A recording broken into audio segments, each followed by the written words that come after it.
जैसे कि हम लोगों ने लास्ट 3 लेक्चर्स के अंदर देख चुके हैं कि हम लोगों को एक्सेल कैसे यूज करना है। तो आज हम लोग सबसे ज्यादा इंपॉर्टेंट टॉपिक जो कि मार्केट के अंदर अभी चल रहा है, MIS रिपोर्ट, उसके बारे में डिस्कस करने वाले हैं। तो MIS रिपोर्ट एक्चुअल में होती क्या है, करते हैं क्या है, और उसके ऊपर कौन से फॉर्मूलाज को अप्लाई करना होता है और कैसे उसको मैनेज करना होता है, उसको देखेंगे। जैसे कि MIS का फुल फॉर्म होता है मैनेजमेंट इंफॉर्मेशन सिस्टम रिपोर्ट। तो ये रिपोर्ट हम लोगों को डेली भी देनी पड़ती है कंपनी के अंदर, या फिर वीकली देनी पड़ती है, या फिर मंथली। मोस्टली हम लोग मास्टर शीट बना के ही इसको हैंडल करते हैं।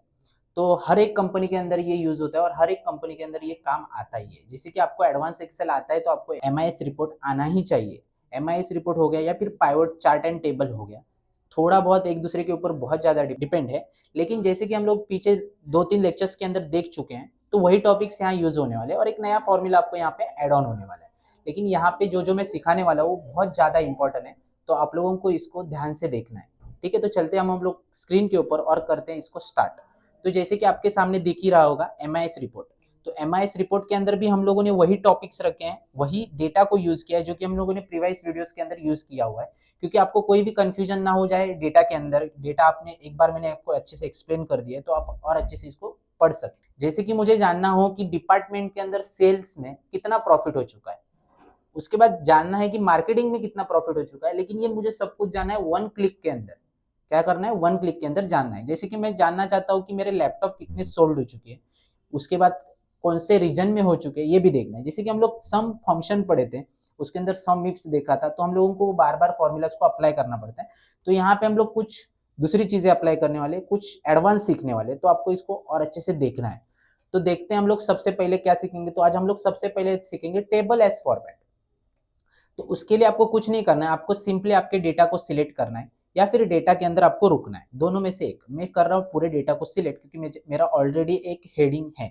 तो उसके बाद आपको स्क्रीन के ऊपर होम टैब के अंदर यहाँ पे फॉर्मेट एज टेबल दिख रहा है, इसके अंदर से कोई भी एक आपको फॉर्मेट लगा देना है, या फिर आप डायरेक्टली कर सकते हो कंट्रोल टी। क्या कर सकते हो, कंट्रोल टी। थोड़ा मैं कंट्रोल जेड कर लेता हूँ और दूसरा शॉर्टकट की से भी आपको बताता हूँ, जो कि है हम लोगों का शॉर्टकट की कंट्रोल टी।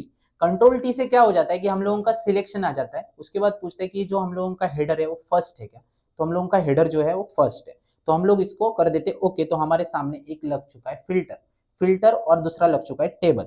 तो जैसे कि आप इसका कलर वगैरह भी चेंज कर सकते हैं। आपको इसके बारे में और डिटेली जानना हो तो आप कमेंट कर दीजिए। तो ये छोटा सा टॉपिक है, लेकिन मैं इसके बारे में आप और अच्छे से एक्सप्लेन करूंगा। तो जैसे कि आपके सामने यहाँ पे एक फिल्टर अप्लाई हो चुका है। नेक्स्ट लेक्चर्स के अंदर हम लोग फिल्टर्स भी पढ़ने वाले हैं, तो वीडियो को लाइक करिए, क्योंकि एक लाइक से हम लोगों को मोटिवेशन मिलती है। ठीक है, तो आप लाइक करेंगे तो हम लोग आगे की वीडियोस भी कंटिन्यू करेंगे। कमेंट कीजिए, कुछ को टॉपिक्स आपको नहीं समझ रहे तो आप उसको कमेंट करिए, हम लोग उसको भी एक्सप्लेन करेंगे। तो जैसे कि हम लोगों के पास डिपार्टमेंट है, तो डायरेक्टली मैं क्लिक करता हूँ यहाँ पे फिल्टर के ऊपर और इसमें से ऑल सिलेक्ट को हटा के लिखता हूँ सेल्स। जैसे मैं सेल्स लेके ओके कर देता हूँ तो मुझे यहाँ पे सिर्फ और सिर्फ सेल्स का डेटा दिखेगा। जैसे कि मैं यहाँ से ऑल करता हूं तो मुझे ये ऑल मिलेगा। जैसे कि इसको फिल्टर को हटाने का शॉर्टकट की भी आता है, कंट्रोल शिफ्ट एल करके, तो आप वो भी ट्राई कर सकते हैं। इसके बाद जैसे कि मुझे जानना है टोटल प्रॉफिट, तो मैं यूज किया था सम, लेकिन यहाँ पे सम काम करेगा क्या, तो मैं यहाँ लास्ट में लगा रहा हूँ इक्वल SUM। तो मैंने सम लगाया और ये सारा का सारा सिलेक्ट कर लिया जो मेरा प्रॉफिट है। तो मैंने इसको कर दिया इंटर, तो मेरे पास एक वैल्यू तो आ चुकी है, बराबर ना। लेकिन जैसे कि मैं बोल रहा हूँ कि मुझे क्या करना है कि ये चेंज करना है इसके साथ। जैसे कि मैं कर रहा हूँ डिपार्टमेंट में से सिर्फ मार्केटिंग लिया और ओके कर दिया, तो वो आना चाहिए सिर्फ मार्केटिंग का, लेकिन मेरा नंबर चेंज हुआ क्या, नहीं, क्योंकि यहाँ पे मैंने क्या किया है, सम किया हुआ है। अगर मैं जानना चाहता हूँ मार्केटिंग के अंदर साउथ का कितना है, तो मैं सेकेंड फिल्टर अप्लाई कर रहा हूँ साउथ। तो ये वैल्यू चेंज हो रही है क्या, तो नहीं, क्यों, क्योंकि ये हम लोगों का सम दे रहा है टोटल का। तो इसको हम लोगों को ऐसा करना है कि मैं जैसे फिल्टर अप्लाई करूं वैसे मेरे फॉर्मूला के अंदर चेंज होने चाहिए।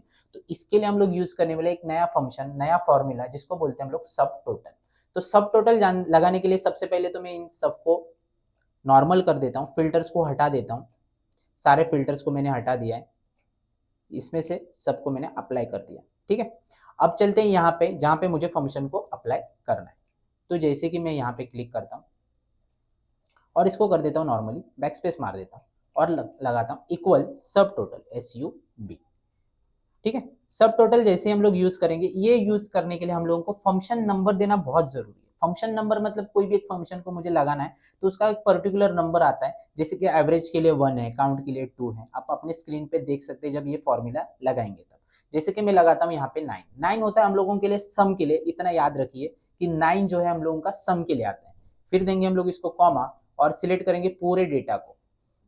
तो जैसे कि आपके पास यहाँ पे आ चुका है सम। अब जैसे कि मैंने बोला कि या फिर आपकी रिक्वायरमेंट है कि मुझे सिर्फ सेल देखना है, तो मैं यहाँ पे फिल्टर अप्लाई करता हूँ सेल का, और जैसे मैं ओके कर दूंगा, देखो मेरा एक वैल्यू चेंज हो चुका। क्यों चेंज हुआ? क्योंकि मैंने यूज किया सब टोटल। दूसरा, जैसे कि मैं चाहता हूँ इसके अंदर नॉर्थ का ही डेटा है, जैसे कि पहले बोल रहा था सिर्फ नॉर्थ का डेटा, तो मैं यहाँ नॉर्थ को चेक करता हूँ और सिंपली ओके कर देता हूँ। तो देखिए यहाँ पे वैल्यू चेंज हो चुकी है। अब ये क्रॉस वेरीफाई करने के लिए सिंपल आपको सिलेक्ट करना है पूरे वैल्यूज को, और नीचे यहाँ के लास्ट में जैसे कि हम लोगों का यहाँ शीट के नीचे एवरेज, काउंट और सम बता रहे हैं, वहां का सम और यहाँ का सम मैच करके देख लेना। जैसे कि इसके अंदर और कौन से फंक्शंस को मैं डायरेक्टली अप्लाई कर सकता हूँ, तो मिनिमम, मैक्सिमम, एवरेज, जैसे कि इसको भी हम लोग अप्लाई करके देखेंगे। जैसे कि मैं यहाँ से फिल्टर्स को हटा रहा हूँ। सबसे पहले मैंने ये फिल्टर हटा दिया जो कि ईस्ट और वेस्ट था। उसके बाद यहाँ से मैंने मार्केटिंग को ले लिया, ऐड कर दिया। अब जैसे कि मैंने बोला कि इसके अंदर मुझे जानना है टोटल सेल कितना है, तो मेरा सम है, लेकिन मैं जानना चाहता हूँ मिनिमम सेल कितना है और मैक्सिमम सेल कितना है। तो ये यहाँ पे जैसे मैं क्लिक करता हूँ, कहाँ पे? यहाँ पे, तो मुझे मिल चुका है मिनिमम। मिनिमम क्लिक करूंगा तो आपको आंसर आ जाएगा। जैसे कि यहाँ पे ड्रॉप डाउन आपको नहीं दिख रहा होगा, तो आप जैसे स्क्रीन पे करोगे, लेकिन इसमें एक है आपको टेबल फॉर्मेट लगाना ही पड़ेगा, तो यहाँ पे आपको ऑलरेडी ऑप्शंस मिल जाएंगे। तो यहाँ पे मैक्सिमम, मैक्स सेल आ जाएगा। तो ये क्या करके दे रहा है? मुझे टोटल करके दे रहा है उस फंक्शन का। ठीक है। अब दूसरा, जैसे कि मैं चाहता हूं कि इसको ऑपरेट करो अलग से एक ड्रॉप डाउन बना के, ठीक है, तो उसके लिए हम लोग यूज करेंगे किसका? स्लाइसर का। तो स्लाइसर को लगाने के लिए आपको क्या करना है? एकदम ईजी है। आपके डेटा के अंदर आपको कहीं पे भी क्लिक करना है, ऊपर देखिए टेबल डिजाइन करके ऑप्शन ओपन होता है टैब के अंदर। ये कब आएगा? जब मैं टेबल के अंदर क्लिक करूंगा। तो टेबल डिजाइन के अंदर जाना है, उसके बाद यहाँ पे इंसर्ट स्लाइसर करके आपको एक ऑप्शन दिखेगा, ठीक है, टूल्स के अंदर। तो टूल्स के अंदर जैसे आप इंसर्ट स्लाइसर पे क्लिक कर देते तो आपके सामने एक ऐसा बॉक्स ओपन हो जाता है जिसके अंदर आपको दिखेंगे डेट, डिपार्टमेंट, जो कि हम लोगों की हेडिंग्स है। अगर आपको अभी नहीं दिख रही होगी तो आप स्क्रीन पे आपने देख लीजिएगा। तो ये आपको डिपार्टमेंट्स वगैरह सब कुछ आपको दिखाएगा जो कि हम लोगों की हेडिंग्स है। तो मैं जानना चाहता हूँ इसमें से डिपार्टमेंट, तो मैं डिपार्टमेंट लूंगा और दूसरा ले लूंगा मैं रीजन, और मैं सिंपली ओके कर दूंगा। तो मेरे सामने ऐसे दो स्लाइसर्स ओपन हो जाएंगे। तो जैसे कि यहाँ से मैंने मार्केटिंग को सिप लिया या फिर सेल को लिया, तो यहाँ पे डेटा पूरा सेल का आ जाता है, जैसे कि आप देख सकते हो। ये देखिए, ठीक है। जैसे कि सेल के अंदर मेरे पास दो ही ऑप्शन है जो कि ईस्ट और नॉर्थ है। जैसे कि मैं नॉर्थ चाहिए तो नॉर्थ ले सकता हूँ, सिर्फ नॉर्थ का ही डेटा दिखेगा। इससे क्या होगा? जब मैं सामने वाले को एक्सप्लेन करूंगा या फिर बॉस को प्रेजेंटेशन दूंगा या बताऊंगा, तो मुझे ये चीजें और अच्छे से एक्सप्लेन करने को मिल जाती है। ये MIS रिपोर्ट का बहुत ज्यादा यूज आज के डेट में कंपनी के अंदर है, तो आपको इसको कंपलसरी करना ही है, क्योंकि अगर हम जॉब पे जाते हैं तो ये आता ही है। तो इसके अंदर हम लोगों को ज्यादा फॉर्मूलाज का यूज नहीं हुआ, सिर्फ सब टोटल फॉर्मूलाज हुआ, जो कि जिसके अंदर अराउंड 4-5 फॉर्मूलाज हम लोग यूज कर सके। मिनिमम, मैक्सिमम, टोटल, काउंट, ये सारे फॉर्मूलाज, और भी है, एवरेज भी है। तो ये आपको ट्राई करके देखना चाहिए एक बार। ऐसी ही वीडियोस के लिए आपको हमारे चैनल को सब्सक्राइब करना है, लाइक करना है और वीडियो को शेयर करना है, ताकि